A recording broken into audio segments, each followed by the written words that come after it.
اس تقریب کے بالکل آخر میں جناب فرحت اللہ خان بابر صاحب، جو کہ پاکستان پیپلز پارٹی کے مرکزی رہنما ہیں اور بڑے معتبر لیڈر ہیں، ڈیموکریٹ ہیں، روشن فکر ہیں، سیکولر افکار کے حامی ہیں۔ تمام حاضرین، باتیں بہت ہو گئی ہیں، وقت بہت ہو چکا ہے۔ میں بھی سب سے پہلے اپنا پختون کلچرل ایسوسی ایشن اور پاکستان فیڈریشن آف جرنلسٹ ان کو اور نیشنل پریس کلب کو مبارکباد پیش کرتا ہوں، شکریہ ادا کرتا ہوں کہ مجھے بھی اس مجلس میں بات کرنے کا موقع دیا۔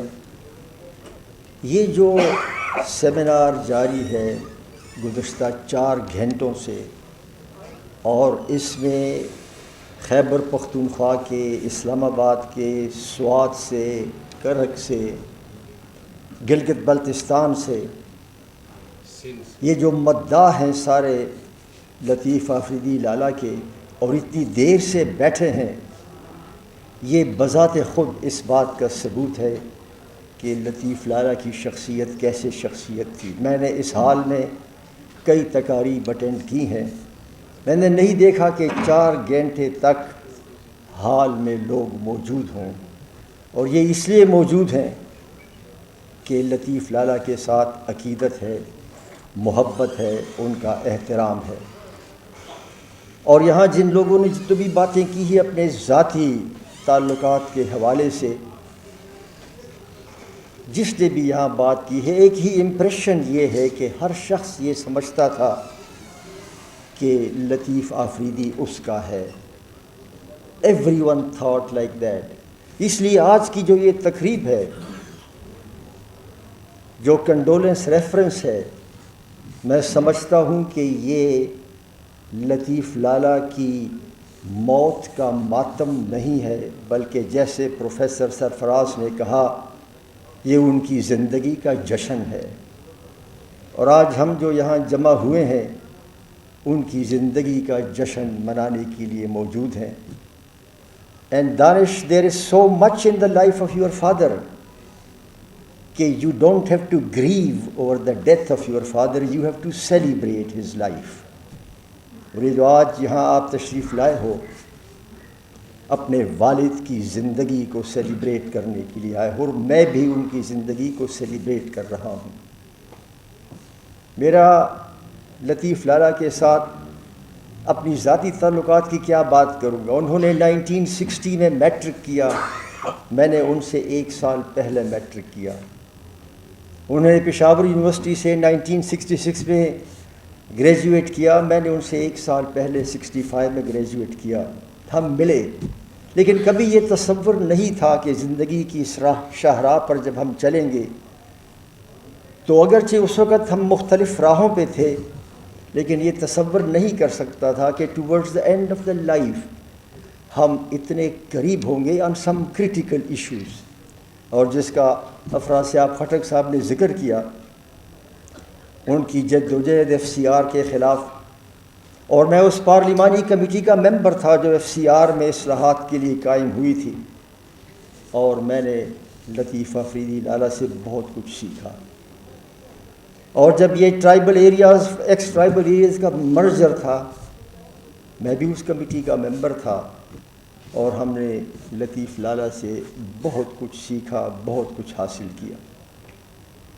اور جو بھی انہوں نے رہنمائی ہماری کی، نام تو ہمارا آیا، and I must admit that کہ نام تو شاید میرا آیا کہ اس کمیٹی کا میں ممبر تھا، لیکن اس کے پیچھے جو تھاٹ پروسیس تھا جس میں ہمیں رہنمائی ملی، وہ لطیف لالہ کی تھی۔ باہر کے لوگوں کو اس کا پتہ نہیں تھا، but I know and I admit دس۔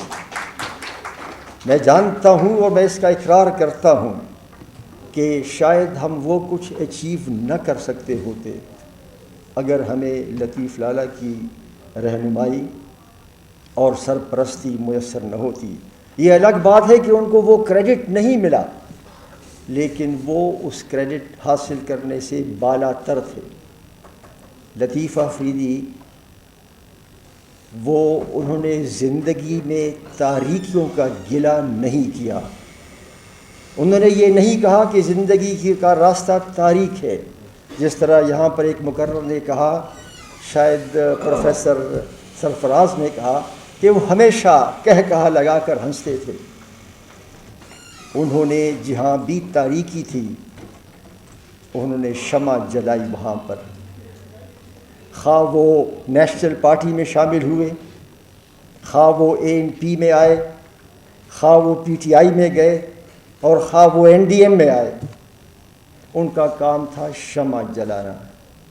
انہوں نے ہر جگہ شمع جلائی. پاکستان میں آپ کو ایسا بہت کم لوگ ملیں گے کہ بظاہر یہ نظر آتا ہو کہ اس نے ایک سیاسی پارٹی چھوڑی اور دوسری سیاسی پارٹی میں گیا. لیکن لطیف لالہ جو تھا وہ ایکسیپشنل تھا. وہ جہاں بھی گیا اس نے شمع جلائی، اس نے روشنی جلائی. دوسرے لوگ جب ایک سیاسی جماعت سے دوسرے سیاسی جماعت میں جاتے ہیں تو ذاتی مفاد کے لیے جاتے ہیں. اگر لطیف آفریدی نے ایک پارٹی سے دوسری پارٹی میں گئے تھے تو انہوں نے ہر پارٹی کو جلا بخشی، اور وہ جو دوسری پارٹی جس میں وہ گئے ان کو فائدہ ہوا پارٹی کو، کیونکہ لطیف آفریدی نے ان کو روشنی دی. تو لطیف آفریدی کی یاد میں باتیں کبھی ختم نہیں ہوں گی.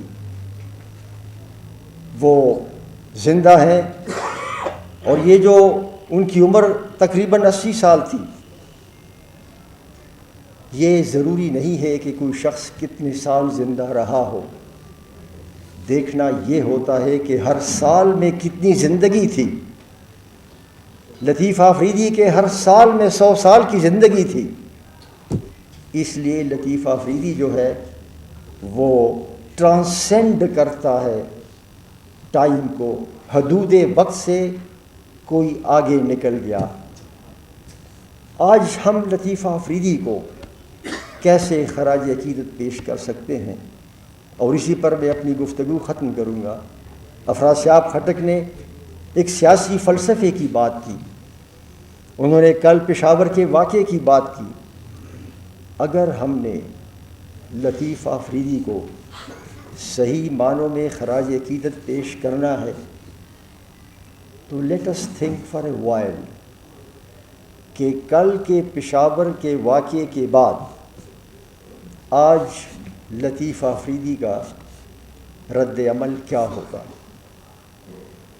میں سمجھتا ہوں کہ لطیف لالہ کا رد عمل یہ ہوتا، وہ یہ سوال اٹھاتے کہ ان ملیٹنٹس کو اور دہشت گردوں کو ری گروپ کرنے کے پیچھے کون لوگ ہیں، اس سوال کا جواب دو. آج اگر لطیف لالہ زندہ ہوتے تو وہ کہتے کہ ان طالبان کے ساتھ اور دہشت گردوں کے ساتھ بات چیت کا ڈول کس نے ڈالا. آج اگر وہ زندہ ہوتے تو وہ یہ پوچھتے کہ وہ ریاست کا وہ اعلیٰ عہدیدار جب کابل گیا، جنہوں نے TTA کی پشت پناہی کی اور ان کو افغانستان پر فوجی قبضہ کرنے میں مدد دی، اور وہ اپنے منصب کے برخلاف وہاں جا کے اخبار والوں کو کہے کہ don't worry everything will be okay. آج لطیف آفریدی ان سے پوچھتے کہ ہاں you are okay in your palatial house but my Pakhtuns are not okay and therefore they must answer. تو آج اگر لطیف لالہ کو خراج عقیدت پیش کرنا ہے تو ہمیں فار اے فیو مومنٹس یہ سوچنا ہوگا کہ آج 24 گھنٹے گزرنے کے بعد پشاور کے واقعے پر لطیف لالہ کا کیا رد عمل ہوتا، وہ کیا سوالات اٹھاتے، کیا مطالبات کرتے. آج یہ جو سیمینار ہے وہی سوالات اٹھائے، وہی مطالبات کرے، تو میں سمجھتا ہوں کہ یہ لطیف لالہ کے لیے ایک خراج عقیدت ہوگا، بہترین خراج عقیدت ہوگا. میں زیادہ باتیں نہیں کرنا چاہتا. میں آپ سب کا شکر گزار ہوں. میں پختون کلچرل ایسوسی ایشن اور NPC اور PFUJ کا ایک بار پھر شکریہ ادا کرتا ہوں کہ آپ نے اس ریفرنس کا اہتمام کیا اور مجھے بھی اس میں